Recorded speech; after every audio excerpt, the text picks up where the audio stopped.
Dokutun. Hai, saya Elisa. Jom bersama-sama saya kita menjejaki 12 pelukis kartun dan komik Perak yang telah berjaya.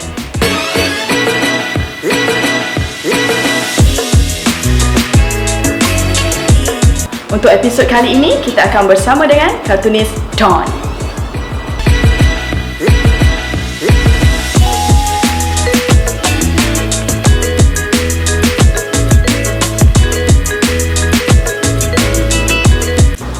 Saadun Ishak atau lebih dikenali sebagai Don merupakan anak kelahiran Lenggong, Perak. Beliau memang terkenal dengan watak kartun Dan Den Dun dan Profesor Serba Tahu yang pernah menjadi maskot gila-gila satu masa dahulu. Itu baru sedikit sahaja mengenai beliau. Jom kita ke studio kartunis Don di UK Perdana dan dengarkan apa cerita selanjutnya.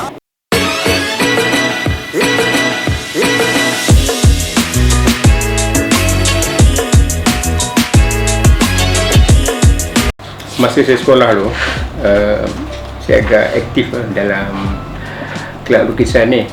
Dari sekolah rendah lagi sampai ke sekolah menengah. Dan masa form 3 tahun 73, saya selalu bila time cuti sekolah, saya selalu pergi KL, duduk kat rumah abang saya. Dia masa tu kerja di graphic designer di Rubber Research Institute.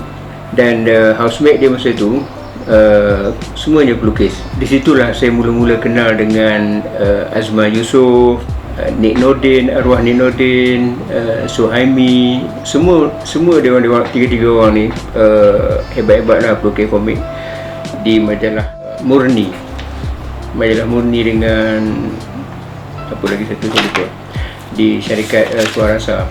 Jadi di peringkat itu saya dah mengenal pen apa dia orang ni pakai, color apa dia orang pakai, kertas jenis apa. Jadi saya hari-hari dalam masa cuti sekolah tu memang saya sentiasa dengan Azman, dengan Suhaimi, dengan Nik Nordin ni tengok dia orang melukis. Cara dia orang, teknik masing-masing tu ada berbeza masing-masing ni. Bila saya balik dari saya pergi sekolah balik, guru lukisan begitu teruja lah dengan apa yang saya faham tentang lukisan ni.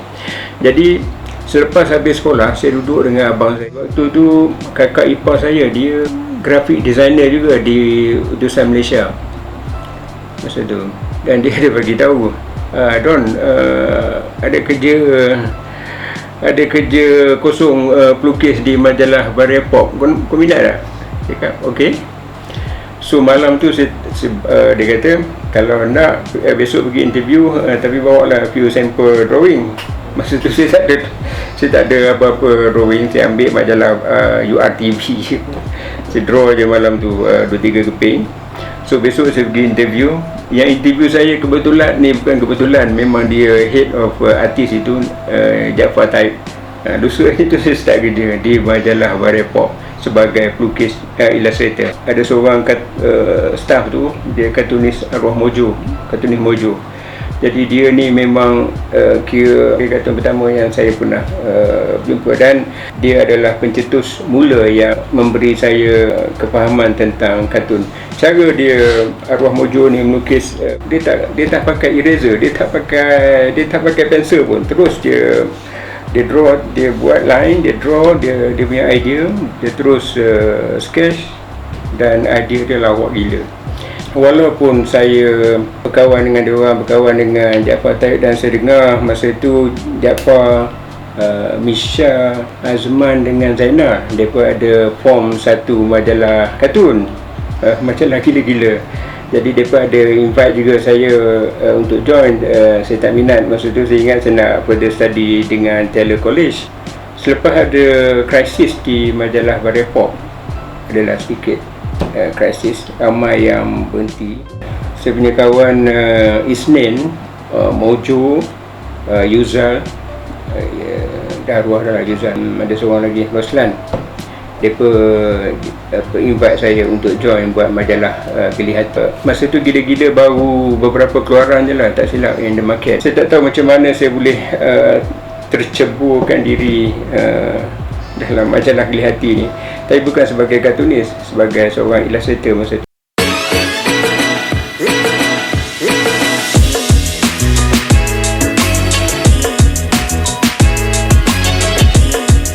company itu nama Jetson tak silap, yang buat advertising, yang advertising company.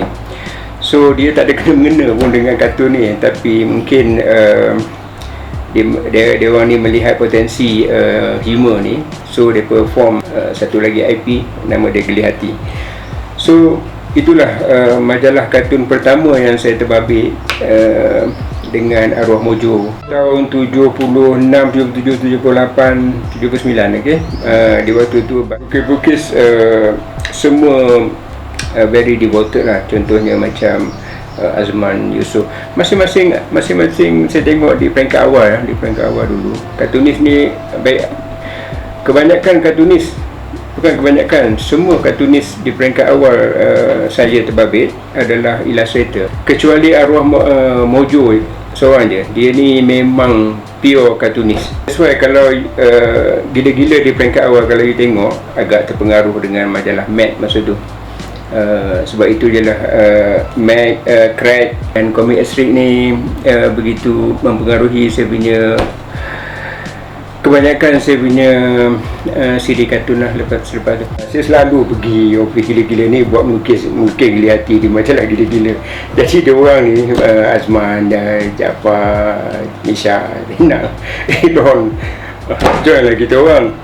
Masa tu aku masih tak minat untuk menjadi seorang kartunis lagi masa tu. Tetapi lama kelamaan tak macam mana saya decide untuk join gila-gila. Dia pun ada offer bagus juga lah kot. So saya join tahun 79 rasanya, 79 lupa lah. Dan di peringkat awal saya masih bukan, maksudnya tidak ada satu identiti lagi. Saya tak buat kartun pun lagi. Saya cuma buat illustration, mana ada teks cerpen apa semua tu. Itu saya punya ni. Kartun ni dia ada dia punya intro dia, in the middle dia tu, narration dia tu, and then the punchline. Dia the bottom line of every cartoon tu, dia punya punchline, penghujung dia tu. Kalau yang tu tidak orang kata tak sampai dia punya itu, dia jadi hambar begitu saja. Saya tengok kebanyakannya kartunis, antaranya Rejab Had, apa semua tu, very, walaupun humor tapi masih berhati-hati dalam segi penyampaian, dalam segi bahasa, dalam segi pendekatan lah ya. Tidak robust. Jadi saya melihat saya perlu tukar kepada satu yang ekstrim. Jadi saya buat kartun yang very exaggeration, expression yang exaggerate. Binatang boleh cakap, pakai cermin mata hitam, cakap orang putih. Jadi saya campur elemen katalah purba, campur dengan moden punya dialog harian. Jadi saya blend together. Rupanya yang ini menjadi satu trend lah, menjadi satu pembaca minat. Dan disitulah bermulanya saya punya kartun Penyapu Buruk, tak silap, satu muka, hari ini dalam sejarah. Dan selepas itu saya terbabit buat Awang Incredible, Pendekar Mata Tiga, Apa dan Dendon.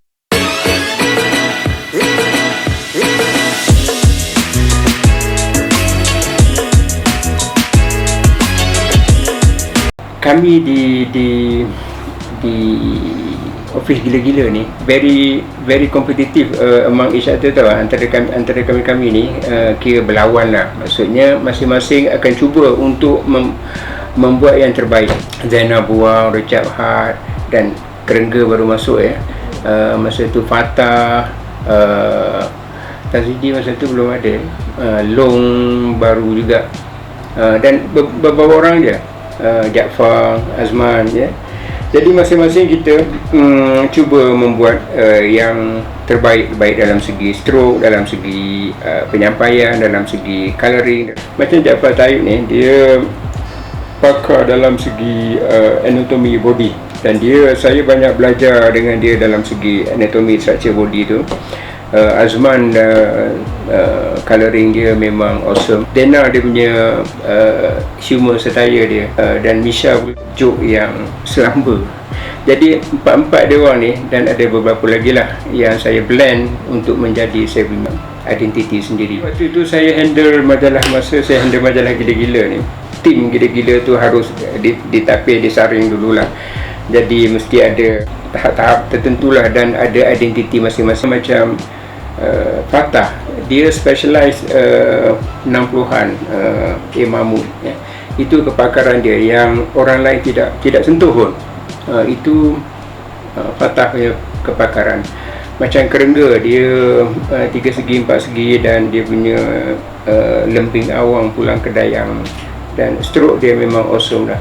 Tazidi, dia punya illustration, dia kalau dia tu, stroke dia yang very dia ada background advertising, jadi stroke dia memang hebat, memang sesuai sangat untuk karakter yang begitu.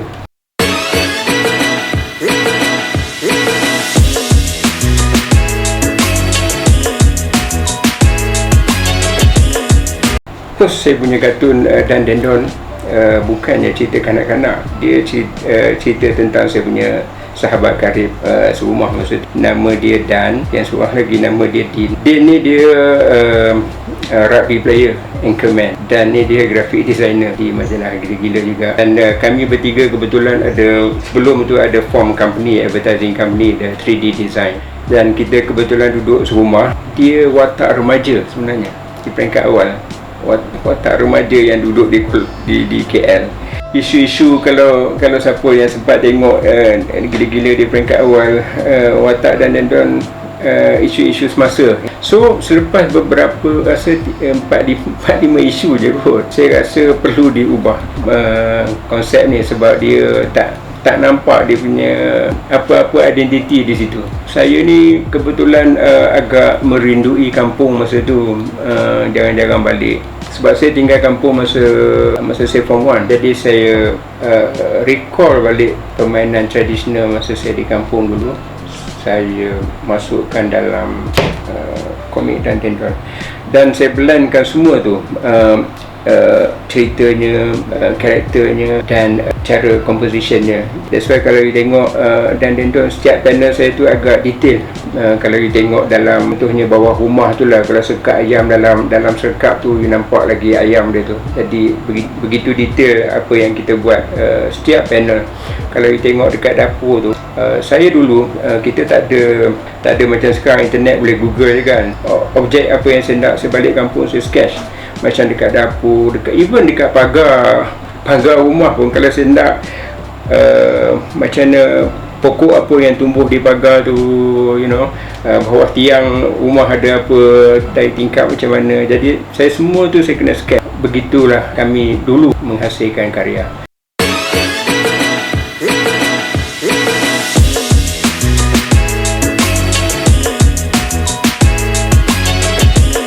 Ya, 81 masa kemuncak tu, kami di Gila-Gila bekerja siang malam sebenarnya, sebab kita deadline agak very tight, sebulan 2 kali. Tak ada masa untuk rehat sebenarnya. Di waktu tu saya punya housemate, saya duduk dengan Jaafar Taib. Lepas tu housemate saya Azman Yusof pergi lambat, balik lambat office. Tapi kita stay, kadang tidur bawah meja nak kerja deadline. Masa tu saya handle majalah Gila-Gila ni, bukannya mudah. Dari peringkat awal yang raw sampailah siap printing dan on the market. Masa tu TV3 pun tak ada, Astro tak ada, yang ada RTM 1 ke 2 tak, dan hiburan lain tak ada. Yang paling top masa tu majalah, sebelum tu majalah hiburan. Tapi bila Gila-Gila datang dan dia membawa satu perubahan, dia panggil paradigm shift lah, dan circulation rasanya sampai 400,000 sebulan, satu keluaran masa tu, sampai sehingga kan mempengaruhi penerbit-penerbit macam Surat Khabar apa semua. Dulu Surat Khabar menganggap kartun ni sebagai picisan yang satu panel, satu kolom je kot di tepi-tepi picisan dia. Tapi bila Gila-Gila melonjak dan menjadi fenomena, dan sehingga surat khabar ni dan ataupun majalah pun, majalah-majalah hiburan apa semua, mewajibkan satu page ataupun 2 page kartun. Dan di Surat Khabar pun kadang-kadang weekend, Saturday Sunday, color, full color tak silap sampai begitu sekali mempengaruhi di kemuncak populariti majalah gila-gila.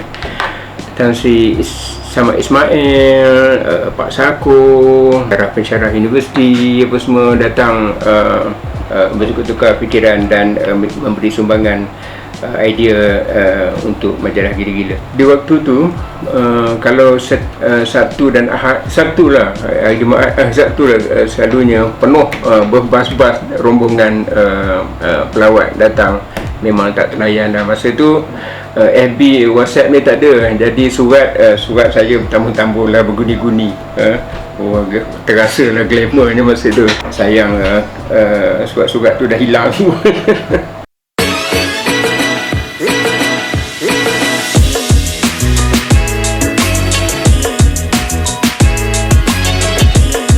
Pada 84, di waktu tu saya betul devote saya punya time, saya punya energy, saya punya everything di majalah gila-gila.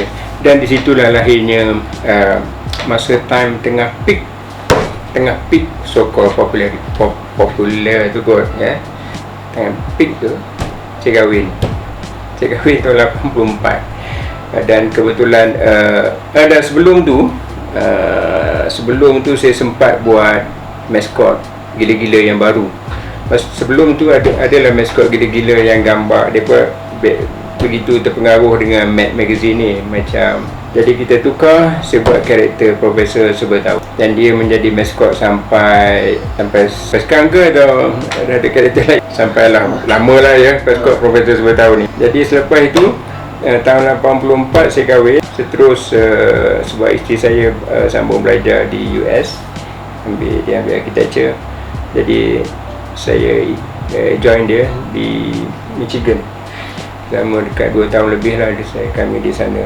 Dan semasa di sana saya memang agak tinggal terus kot kartun ni. Saya buat sumbangan sekali-sekala saja. Di sana saya buat freelance juga lah dengan college, dan saya ada buat ambil short course, art course. Dan selepas saya balik tahun 87 rasanya, suasana dah agak berbeza sikit lah kot. Gila pun dah ada perubahan, dah ada new artist dan new pendekatan yang berbeza, pengarang pun dah bertukar. Dan saya dah rasa payah nak fit in dalam aliran tu.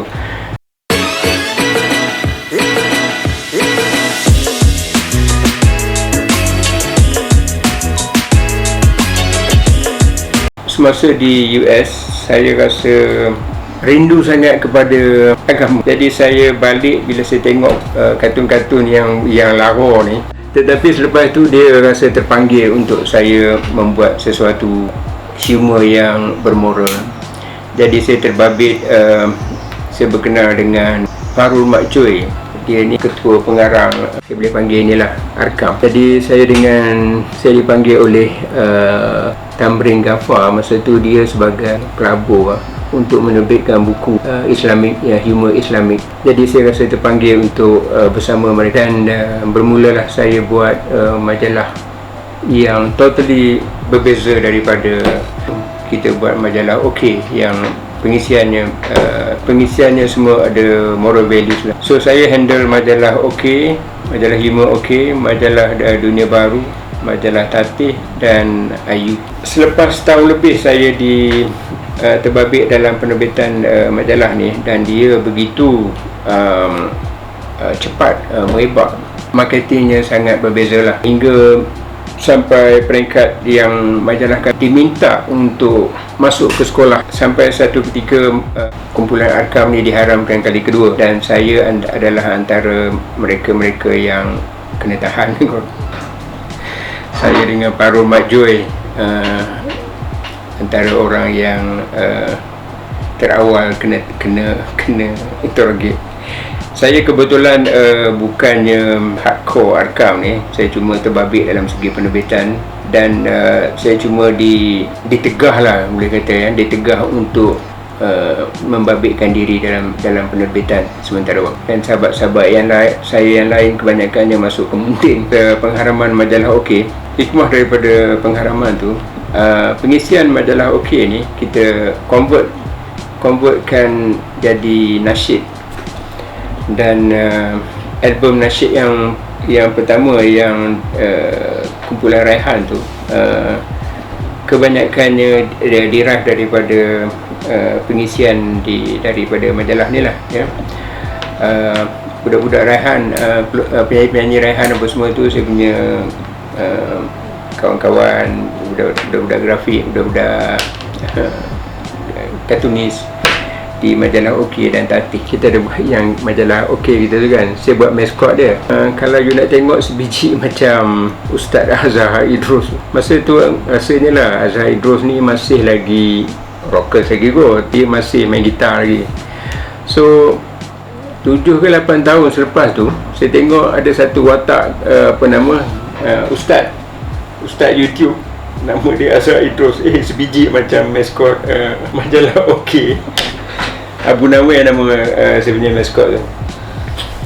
Dan di majalah OK juga saya tukar komik Pendekar Mata 3 menjadi Pendekar Mata Hati, dan dia pakai seubah.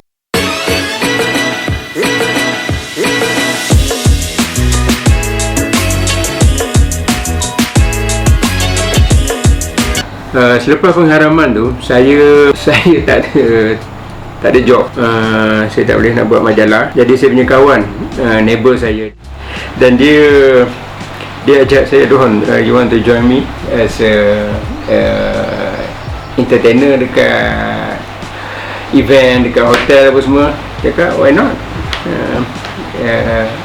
Dia ajak saya jadi caricaturist, buat live sketch guest lah kan.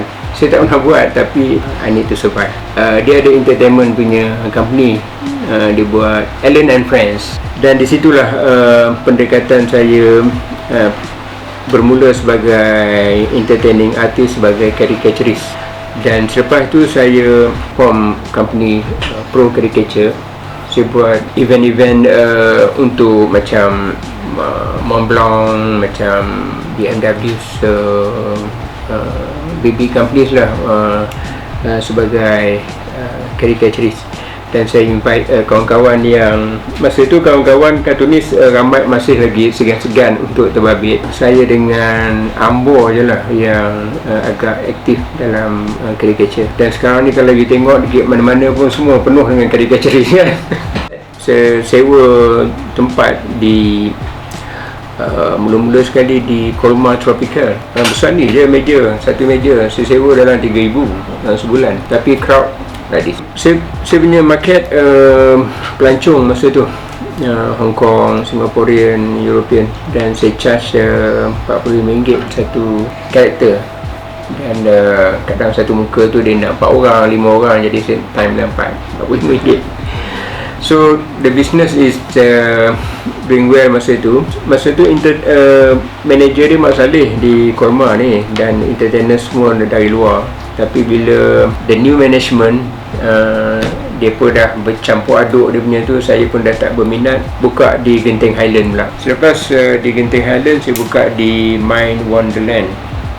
Lepas tu sambil pemik di Bukit Bintang, di Sungai Wang. Last kali saya di Bukit Bintang. Semasa di Bukit Bintang, saya di offer oleh Tourism Malaysia untuk adalah event kat luar, tapi saya tak nak sebab saya dengar saya punya kawan seorang memang terikat, memang terbabit dengan Tourism Malaysia, jadi saya tak nak lah, orang kata potong queue, Tapi ada tawaran kali kedua ke ketiga, tak silap saya, mereka offer saya pergi London. Jadi saya itu dah tempting dah, saya terpaksa terima. Bukan terpaksa, memang saya terima bulat je lah. So that's itulah yang peringkat awal saya terbabit dengan Tourism Malaysia. Demonstrator caricaturist lah, 5-6 tahun je lah rasanya kot dengan Tourism Malaysia.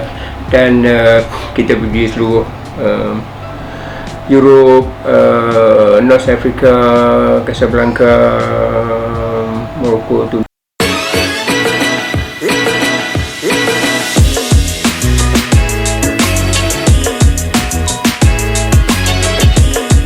kerajaan ada offer grant. Waktu itu kerajaan ada offer grant untuk buat animation. Peralihan daripada komik majalah dengan animation sangat berbeza, walaupun bunyinya sama kartun, tapi totally different environment, different business line, different everything, semua different. Animation ni dia membabitkan ramai pihak, ramai creative people. Agak rumit lah di peringkat awal untuk menghasilkan 13 episod.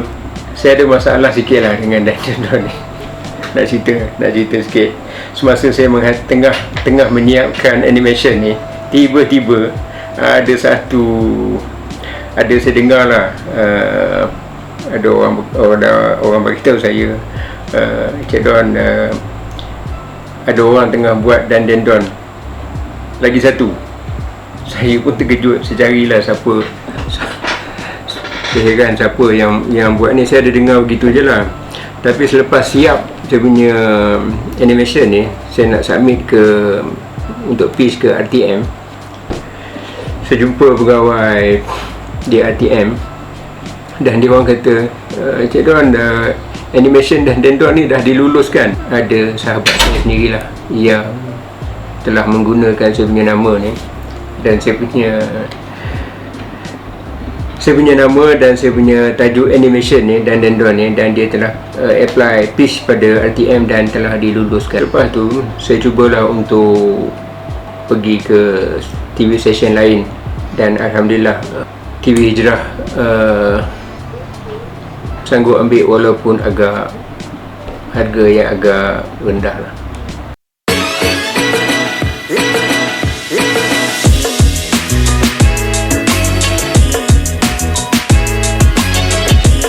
Industri kita ni, especially kita tak tahulah di negara luar, tapi di Malaysia ni lah, kita sini kebanyakan pengkarya kita memang kreatif, khususnya dalam bidang komik dan kartun ni. Kita ni lebih banyak sendiri-sendiri, tidak ada kolaborasi. Macam saya tengok Astrid, kalau you pernah baca komik Astrid,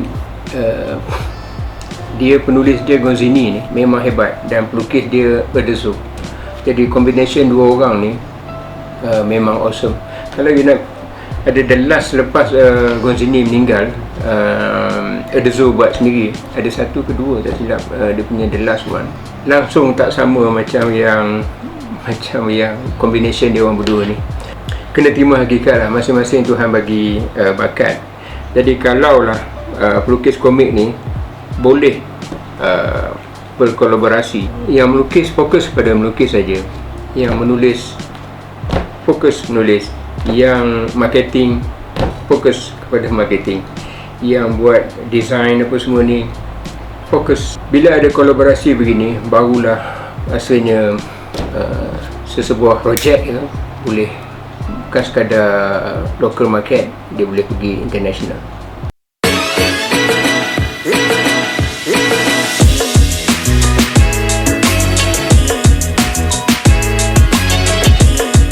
Kalau saya nak hire cartoonist untuk sama-sama dalam gila-gila ke atau majalah-majalah lain yang saya handle, first saya akan tanya dia punya saya bukan tengok dia punya sijil, saya tanya dia punya sejarah hidup dia masa dia sebelum ni, apa yang kemahiran dia. Contohnya kalau dia pernah kerja sebagai guru contohnya, saya akan minta dia buat cerita yang membabitkan perguruan dia, membabitkan student, membabitkan sekolah, membabitkan apa-apa saja yang membabitkan dengan guru. Jadi saya tidak tahu langsung macam mana rupa dalam kelas guru, fail apa, macam mana rupa fail, apa guru buat interval, apa masalah guru, term-term yang guru selalu guna hari-hari. Kalau saya yang tak ada pengalaman sebagai guru ni, saya nak buat cerita yang sanggup paut dengan guru, memang jadi janggal. Masing-masing ada kelebihan masing-masing. Itu yang pertama. Yang kedua, kalau untuk marketing, kita harus tahu kehendak public, what's the market trend di waktu itu. Kita tidak harus sentimental sangatlah dengan kita punya orang kata karya ni kadang-kadang yang penting income ni paling utama lah dalam berkarya ni.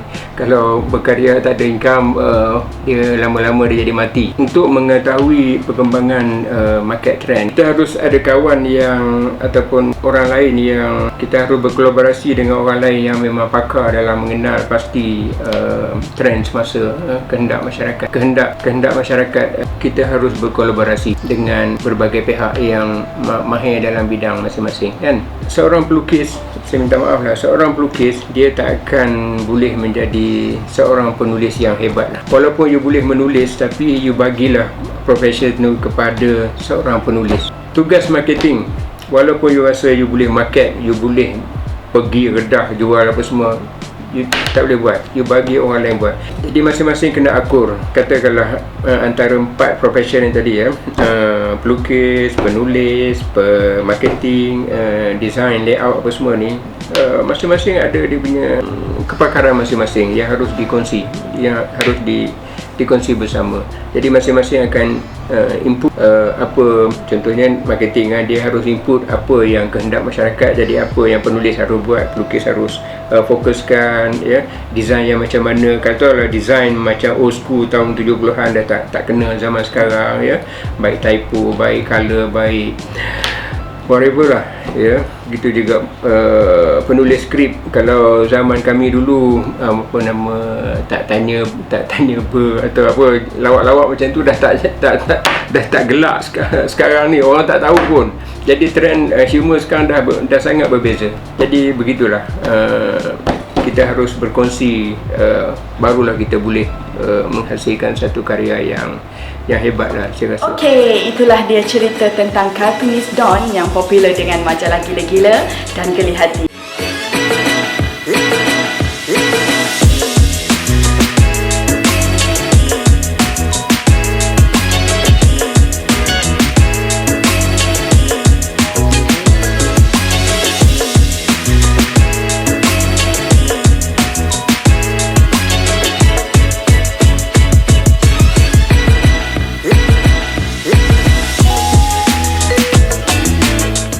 Kita jumpa lagi di episod yang akan datang. Jangan lupa like dan subscribe. Bye. Dah ketut.